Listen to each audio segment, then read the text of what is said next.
एक English medium school में भिखारी के बेटे को स्कॉलरशिप मिली और एडमिशन होने के बाद वह हर क्लास में टॉप करने लगा। उस स्कूल में अपर क्लास और बड़े बड़े अधिकारियों के बच्चे पढ़ते थे और उनसे ये बात सहन नहीं होती थी कि एक झोपड़ी में रहने वाला भिखारी का बच्चा हमारे बच्चों से ज़्यादा नंबर ले जाए।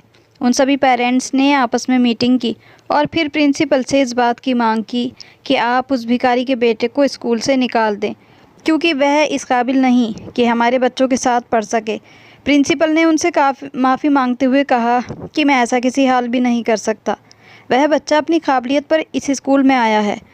उन सब ने दोबारा से मीटिंग की और फिर 10वीं क्लास के टीचर को 20 लाख रुपए की रिश्वत देकर कहा कि किसी तरह भी इस भिखारी के बेटे को इस स्कूल से निकाल दो। 10 लाख उन्होंने एडवांस दिए और 10 लाख काम होने के बाद देने को कहा। टीचर ने वादा किया कि आप लोगों को परेशान होने की ज़रूरत नहीं, मैं इस लड़के को इस स्कूल के किसी न किसी तरीके से बाहर निकाल दूंगा। टीचर ने उस भिखारी के बेटे के बैग में कुछ ड्रग्स रखवाई और इसी तरह उसका नाम स्कूल से कटवा दिया। जब 10वीं के एग्ज़ाम नज़दीक हुए तब उस टीचर को अपनी गलती का एहसास हुआ और वह लड़के से मिलने उनकी झोपड़ी में गया तो भिखारी ने कहा कि मेरा बेटा ट्रैफिक सिग्नल पर भीख मांगता है। टीचर जल्दी से ट्रैफिक सिग्नल पर रुके तो उसके पैरों तले ज़मीन निकल गई जब उसने देखा कि वहाँ तो सिग्नल पर जब भी नरेंद्र की गाड़ी रुकती तो बहुत सारे मांगने वाले गाड़ियों के चारों तरफ जमा हो जाते। किसी के हाथ में फूल होते थे, कोई गाड़ी के शीशे साफ करने लगता। नरेंद्र की गाड़ी के शीशे पर धूल जमा थी तो उसने देखा कि एक 7 साल का बच्चा शीशे पर कुछ लिख रहा है। नरेंद्र उसकी हैंडराइटिंग देखकर हैरान रह गया। हालांकि उसके बदन पर शर्ट तक नहीं थी और फटी पुरानी पैंट पहन रखी थी।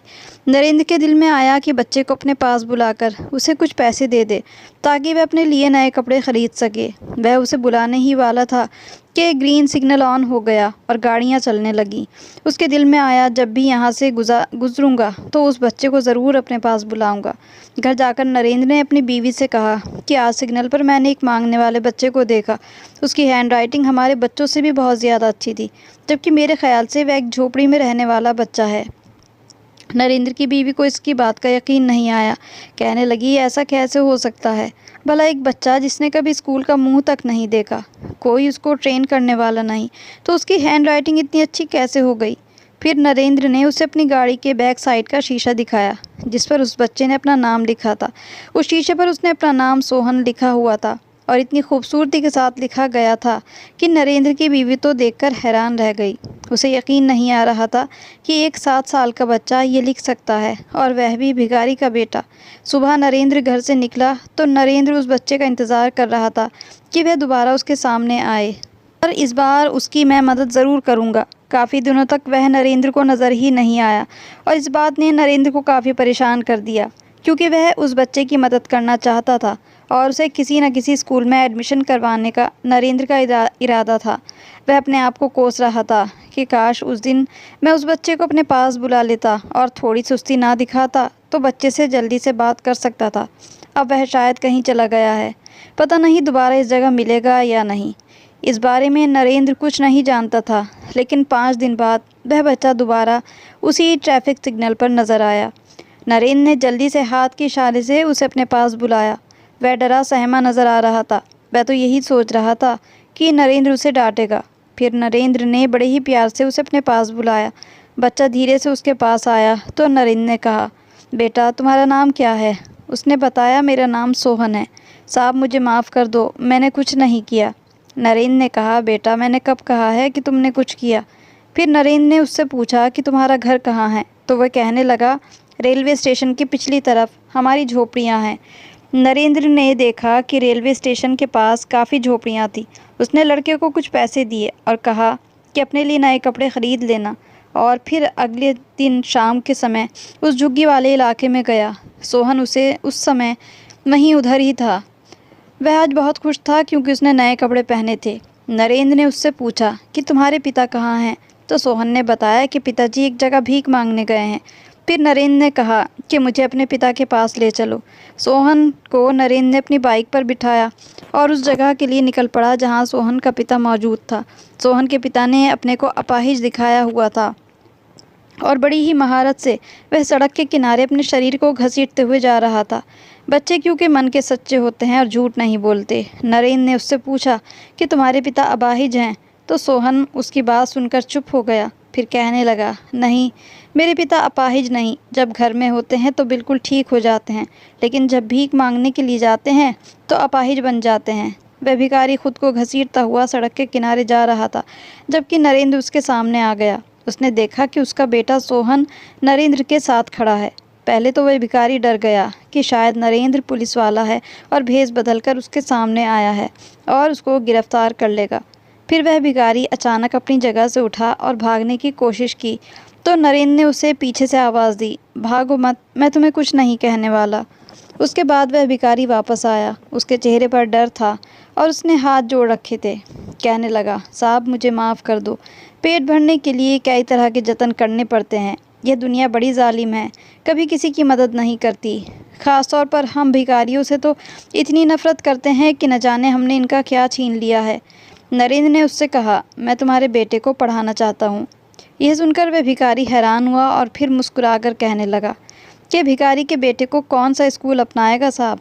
बच्चे इसका मजाक उड़ाएंगे और बेचारा तंग होकर वापस इसी झोपड़ी में आ जाएगा। ये स्कूल हमारे बच्चों के लिए नहीं, हमारे नसीब में बस दर दर की ठोकरें खाना है और लोगों के सामने हाथ फैलाना है। ने उससे कहा, तुम इस बारे में परेशान ना हो। मेरा एक जानने वाला दोस्त है जो एक अच्छे से इंग्लिश मीडियम स्कूल में पढ़ाता है। एक दिन नरेंद्र ने अपने उस टीचर से उस बच्चे के बारे में बात की और कहा कि एक बच्चा है और मुझे उसे इसी स्कूल में एडमिशन दिलवाना चाहता हूँ। फ़ीस भी दूँगा। मुझे उस बच्चे के लिए तुम्हारे स्कूल ही सबसे अच्छा नज़र आ रहा है। उस टीचर ने नरेंद्र से पूछा कि बच्चा कौन है, तो नरेंद्र ने उसे बताया कि वह एक भिखारी का बच्चा है, लेकिन काफ़ी होशियार है। यह सुनकर वह टीचर थोड़ी देर तो खामोश रहा, फिर कहने लगा कि तुम ऐसा करो, उस बच्चे को अपने साथ ले आओ और स्कूल के प्रिंसिपल से बात करो। अगर वह तैयार हो गए तो उसी दिन बच्चे का एडमिशन हो जाएगा। नरेंद्र ने अपने दोस्त से पूछा, क्या तुम्हें शक है कि प्रिंसिपल इस बात के लिए तैयार नहीं होंगे कि एक भिखारी का बेटा उनके स्कूल में पढ़े? इस पर वह कहने लगा, यह एक स्कूल नहीं बल्कि ब्रांड है, शहर का सबसे बड़ा स्कूल है। इसीलिए मुझे डर है कि शायद प्रिंसिपल को इस बात पर एतराज़ हो, लेकिन कोशिश करने में क्या बुराई है। तुम कल ही बच्चे को लेकर स्कूल आ जाना। मैं भी अपनी तरफ से इस बच्चे के लिए रिक्वेस्ट करूँगा। दूसरे दिन नरेंद्र सोहन को अपने साथ लेकर स्कूल में गया। स्कूल को देखकर सोहन की तो आंखें फटी की फटी रह गईं, क्योंकि उसने ज़िंदगी में कभी स्कूल नहीं देखा था। वह तो अभी तक गलियों और सड़कों की खाक छान रहा था। नरेंद्र प्रिंसिपल साहब के ऑफिस में गया। उसका दोस्त विजय, जो उस स्कूल में टीचर था, वह भी नरेंद्र के साथ था। नरेंद्र ने प्रिंसिपल से कहा, मैं इस बच्चे को आपके स्कूल में एडमिशन दिलवाना चाहता हूँ। जिस पर प्रिंसिपल ने नरेंद्र को वेलकम किया और कहा, हमें इस बात की खुशी है कि आपका बेटा हमारे स्कूल में पढ़ेगा। नरेंद्र ने प्रिंसिपल से कहा, ये मेरा बेटा नहीं, लेकिन अपने बेटे से कम भी नहीं। ये बहुत होशियार लड़का है। प्रिंसिपल पूछने लगे कि इसके पिता कहाँ हैं। नरेंद्र ने कहा, इसका बाप एक भिखारी है और ये झोपड़ी में रहते हैं। इस पर प्रिंसिपल के चेहरे का रंग उड़ गया और वह थोड़ी देर खामोश रहे। फिर नरेंद्र से कहने लगे कि नरेंद्र साहब, आप कैसी बातें कर रहे हैं? अगर हमारे स्कूल में भिखारी का बच्चा पढ़ेगा तो हमारे लिए कई परेशानियां खड़ी हो जाएंगी। नरेंद्र ने प्रिंसिपल से पूछा कि किस तरह की परेशानियां? जिस पर वह कहने लगे, देखिए नरेंद्र जी, हमारे स्कूल में बड़े बड़े घरों के बच्चे यहाँ आते हैं। उनके ड्राइवर बड़ी बड़ी गाड़ियों में बच्चों को स्कूल के दरवाजे पर छोड़ जाते हैं। ऐसे हालात में जब बच्चों को पता चलेगा कि यह लड़का भिखारी का बेटा है तो सब इसका मजाक उड़ाएंगे और इस स्कूल में इस बच्चे के लिए सर्वाइव करना बहुत मुश्किल हो जाएगा। जिस पर नरेंद्र ने प्रिंसिपल से कहा, क्या आपके स्कूल में बच्चों को ये सीख दी जाती है कि वह गरीब और लाचार बच्चों का मजाक उड़ाएं? नरेंद्र की ये बात प्रिंसिपल को काफ़ी बुरी लगी और प्रिंसिपल ने कड़वे अंदाज में कहा कि एक बार मैंने कह दिया तो बस कह दिया। आप इस बच्चे को किसी सरकारी स्कूल में एडमिशन दिलवा दें, लेकिन ये यहाँ नहीं पढ़ सकता। नरेंद्र को प्रिंसिपल के बर्ताव पर बहुत दुख हुआ। नरेंद्र मन ही मन सोचने लगा कि हमारा समाज किस तरफ जा रहा है। यह जानकर नरेंद्र को बहुत दुख हुआ। जब तक हमारे दिल में गरीबों के लिए जगह नहीं बनेगी और ऐसे लाचार लोगों को हम अपने दिल में जगह नहीं देंगे, हमारे समाज में बदलाव मुमकिन नहीं। नरेंद्र मायूस होकर वहाँ से वापस लौटा, जबकि उसका टीचर दोस्त नरेंद्र से कहने लगा, मैं प्रिंसिपल से बात करूँगा। नरेंद्र ने अपने टीचर दोस्त को मना किया कि नहीं, अब मैं कोई और स्कूल ढूंढ लूँगा। तुम्हें किसी की रिक्वेस्ट करने की ज़रूरत नहीं। सोहन एक हीरा है। कि किसी स्कूल में भी जाएगा अपना नाम खुद बनाएगा। मुझे इस बात का यकीन है। नरेंद्र सोहन को के लिए कोई दूसरा स्कूल ढूंढ ही रहा था कि प्रिंसिपल का उसके पास फ़ोन आया। प्रिंसिपल कहने लगे कि सर, मैंने आपका नंबर आपके दोस्त से लिया है, मैं आपसे मिलना चाहता हूँ। नरेंद्र यह सुनकर हैरान हुआ कि प्रिंसिपल, जिसने अपने ऑफिस में ही सोहन को एडमिशन देने से मना कर दिया था, अब वह क्यों मिलना चाहेंगे। खैर, नरेंद्र प्रिंसिपल से मिलने गया तो उन्होंने अपने बर्ताव के लिए माफ़ी मांगी और कहा कि मैं सोहन की वजह से सारी रात सो नहीं पाया। आप एक ऐसी कम्युनिटी का लड़का हमारे पास लेकर आए कि हमारे स्कूल में कभी ऐसे लड़के ने एडमिशन नहीं लिया, और वह ले भी कैसे सकते हैं क्योंकि इस स्कूल की फ़ीस ही इतनी ज़्यादा है। लेकिन अगर आप इस लड़के का संरक्षण करना चाहते हैं तो मुझे ये जानकर खुशी होगी और मैं सोहन को स्कूल में एडमिशन देने के लिए तैयार हूँ। यह सुनकर नरेंद्र को बहुत ज़्यादा खुशी हुई। जब सोहन के पिता को इस बात का पता चला तो उसकी आंखों में खुशी के आंसू आ गए और वह नरेंद्र के पैरों में गिर गया। कहने लगा, ये बात तो कभी हमने सपने में भी नहीं सोची थी कि झुग्गी में रहने वाला मेरा बच्चा इतने अच्छे स्कूल में पढ़ेगा। नरेंद्र तो सोहन के लिए एक हॉस्टल का भी बंदोबस्त करना चाहता था क्योंकि झुग्गियों में इस तरह का माहौल बिल्कुल नहीं था कि वहाँ एक बच्चा पढ़ाई कर सके। लेकिन सोहन एक खुददार बच्चा था। इतनी छोटी उम्र में वह बड़ी बड़ी बातें करता था और नरेंद्र से कहने लगा, अंकल, आपने इस स्कूल में एडमिशन दिलवा कर मुझ पर बहुत बड़ा एहसान किया है। मैं आप पर बोझ नहीं बनना चाहता और मैं अपने माता पिता के साथ ही रहना चाहता हूँ। नरेंद्र भी उसकी खुशी में ही खुश था। बस नरेंद्र की ख्वाहिश थी कि सोहन अच्छी पढ़ाई हासिल करे, इस दुनिया के लिए मिसाल बने जो झुग्गी में रहने वाले लोगों को नीचा और गिरा हुआ समझते हैं। नरेंद्र हर हफ्ते उस स्कूल में जाता था और ये जानने की कोशिश करता था कि सोहन पढ़ाई में कैसा है। सारे टीचर उसकी बहुत तारीफ़ करते थे और प्रिंसिपल भी बहुत खुश थे। सोहन की प्रोग्रेस बहुत अच्छी है और हमें उम्मीद है कि यह आने वाली क्लासेस में भी बहुत अच्छा परफॉर्म करेगा। इसी स्कूल में एक टीचर था जिसका नाम जयदीप था।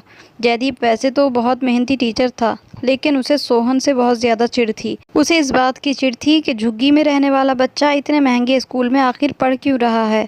पता नहीं उसे सोहन से क्या परेशानी थी, लेकिन उसकी सोच झुग्गी वालों के लिए कुछ अच्छी नहीं थी। वह यही समझता था कि उनके बच्चे भी पैदाइशी क्रिमिनल्स और भिखारी होते हैं, उनको बदलना बहुत मुश्किल है। ये लोग फ्रॉड होते हैं और मौका मिलने पर किसी को भी नुकसान पहुंचा सकते हैं। 1 महीना गुजर जाने के बाद नरेंद्र प्रिंसिपल के ऑफिस में गया और सोहन की फ़ीस देने लगा तो प्रिंसिपल मुस्कुराने लगे और कहा, सर, क्या नेकी करना सिर्फ आप ही की इच्छा है या आप ही नेक काम कर सकते हैं। नरेंद्र ने प्रिंसिपल से कहा, सर, आप क्या कहना चाहते हैं, मैं आपकी बात का मतलब नहीं समझा। प्रिंसिपल कहने लगे, मैंने सोहन को इस स्कूल में एडमिशन ऊपर वाले की खुशी के लिए दिया है। जब से ये बच्चा हमारे स्कूल में पढ़ रहा है मुझे एक दिली सुकून मिलता है। ऐसा लगता है कि ज़िंदगी में पहली बार मैंने ऐसा काम किया है जिस पर मुझे गर्व है और मुझे और मेरे दिल को बहुत सुकून है। मैं कभी भी सोहन की फ़ीस आपसे नहीं लूँगा, बल्कि ये 10वीं तक इसी स्कूल में पढ़ेगा और हो सका तो 10वीं के बाद भी इसे सपोर्ट ज़रूर करूँगा। प्रिंसिपल की ये बात सुनकर नरेंद्र को बहुत खुशी हुई। जैसे कि उम्मीद थी, सोहन हर क्लास में टॉप कर रहा था। वह स्कूल के सारे बच्चों के लिए एक रोल मॉडल के तौर पर उभर कर सामने आ रहा था।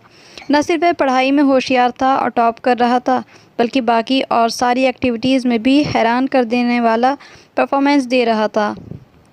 शुरू में वह बहुत घबराया हुआ था और अपने गरीब होने के एहसास में दबा हुआ था। धीरे धीरे समय गुजरने के साथ साथ उसने जल्दी ही सब कुछ सीख लिया था और इस बात की बहुत खुशी थी। उसे स्कूल में बड़े बड़े अधिकारियों और अमीर घरों के बच्चे पढ़ते थे। वे सभी बच्चे तो सोहन से बहुत इम्प्रेस थे क्योंकि बच्चे दिल के सच्चे होते हैं, उनमें किसी तरह का भेदभाव नहीं पाया जाता। इसीलिए वे घर जाकर बड़ी ही खुशी के साथ अपने पेरेंट्स को बताते कि हमारे स्कूल में एक लड़का है जिसका नाम सोहन है। वह झोपड़ियों में रहने वाले भिखारी का बेटा है, लेकिन हर क्लास में टॉप कर रहा है। हमें भी सोहन से काफ़ी कुछ सीखने को मिला है और वह हम सबका बहुत अच्छा दोस्त है। जब पेरेंट्स ने ये बात सुनी तो उन्हें इस बात पर बहुत गुस्सा आया कि झोपड़ियों में रहने वाले भिखारी की औलाद इतने अच्छे स्कूल में कैसे पढ़ रही है। वे अपने बच्चों को मना करने लगे कि किसी हाल भी उस लड़के से दोस्ती नहीं करना, बल्कि उसके पास बैठना भी नहीं। ये लोग बड़े ख़तरनाक होते हैं। बच्चे अपने पेरेंट्स से यही पूछते कि हमें तो सोहन में ऐसी कोई बात नज़र नहीं आती, तो आप ऐसा क्यों कहते हैं। तो वे अपने बच्चों को डांट देते कि हमने जैसा कहा है बस वैसा ही करना और उससे दूर रहना। फिर एक एक करके वह प्रिंसिपल के पास गए और कहने लगे कि आपने क्या किया। अब आप स्कूल में ऐसे बच्चे भी पढ़ेंगे कि जिनके पेरेंट्स सड़क के किनारे भीख मांगते हैं। हमें आपसे इस तरह की उम्मीद नहीं थी। उन्होंने प्रिंसिपल से इस बात की मांग की कि आप इस बच्चे को स्कूल से निकाल दें, जिस पर प्रिंसिपल ने साफ इनकार कर दिया। उन्होंने प्रिंसिपल को धमकी भी दी कि अगर आपने इस लड़के को अपने स्कूल से नहीं निकाला तो हम अपने बच्चों को आपके स्कूल से विथड्रॉ करवा लेंगे। जिस पर प्रिंसिपल ने सभी लोगों से कहा कि अगर मेरे स्कूल के सारे बच्चे विथड्रॉ हो जाएं और अकेला सोहन ही स्कूल में पढ़े तब भी मुझे किसी बात का दुख नहीं होगा। वह चाहकर भी अपने बच्चों को स्कूल से नहीं निकाल सकते थे, क्योंकि पूरे एरिया में इस स्टैंडर्ड का दूसरा कोई स्कूल था ही नहीं। इसीलिए वह मजबूर थे और कोई दूसरा प्लान बनाने लगे कि किस तरह इस बच्चे को स्कूल से निकलवाया जाए। हर क्लास में टॉप करते हुए जब सोहन 10वीं में पहुंचा तो मैट्रिक के इंचार्ज जयदीप था, और जयदीप इस स्कूल में एक टीचर था जो सोहन की सूरत भी देखना पसंद नहीं करता था। वह बहुत छोटी सोच वाला इंसान था और बातों ही बातों में वह सोहन पर सब बच्चों के सामने बुरे बुरे शब्द बोलता और उसको जलील करता। लेकिन सोहन एक रेस्पेक्ट करने वाला बच्चा था। वह कभी भी अपने टीचर के खिलाफ नहीं जा सकता था, ना ही किसी बुरी बात का जवाब देता था। एलीट क्लास के लोगों ने आपस में एक मीटिंग की और कहा कि ये हमारे लिए मर जाने की बात है कि एक भिखारी का बच्चा हमारे बच्चों को से आगे निकल रहा है। इस तरह तो हमारी इज्जत खाक में मिल जाएगी। अब वह 10वीं में पहुंच चुका है और अगर किसी तरह भी उसने ये एग्ज़ाम दिया तो वह बोर्ड में टॉप करेगा और हमारी इज्जत मिट्टी में मिलकर रह जाएगी। हम जो अपने बच्चों की पढ़ाई पर लाखों रुपए खर्च कर रहे हैं, इस स्कूल के अलावा वह ट्यूशन पढ़ने भी जाते हैं, लेकिन उसके बाद भी भिखारी का बच्चा उनसे आगे निकल रहा है। इस बच्चे को किसी न किसी तरह इस स्कूल से निकलवाना पड़ेगा और इसे 10वीं का एग्ज़ाम देने से भी रोकना पड़ेगा। उन्हें इस बात का अंदाज़ा हो चुका था कि इस स्कूल का टीचर जयदीप भी सोहन से काफ़ी नफ़रत करता है। उन सब ने जयदीप से मिलकर कहा कि हम चाहते हैं कि ये बच्चा 10वीं का एग्ज़ाम ना दे, बल्कि इस स्कूल से इसका नाम भी कट जाए, क्योंकि गंदगी के ढेर पर ही अच्छी लगती है। जयदीप ने जब ऐसी बातें सुनी तो खुश हुआ और कहने लगा, मैं भी तो यही चाहता हूँ और आप लोगों ने तो मेरे दिल की बात कह दी। उन्होंने जयदीप को 20 लाख रुपए दिए और कहा, किसी तरह भी कुछ भी करके इस लड़के को इस स्कूल से चलता करो। जयदीप जो इस स्कूल से 50,000 रुपये की सैलरी लेता था, एक साथ इतनी बड़ी रकम देखी तो लालच में आ गया और कहा, ठीक है, मैं आप लोगों से वादा करता हूँ कि 1 हफ्ते के अंदर अंदर ये बच्चा स्कूल में नहीं रहेगा।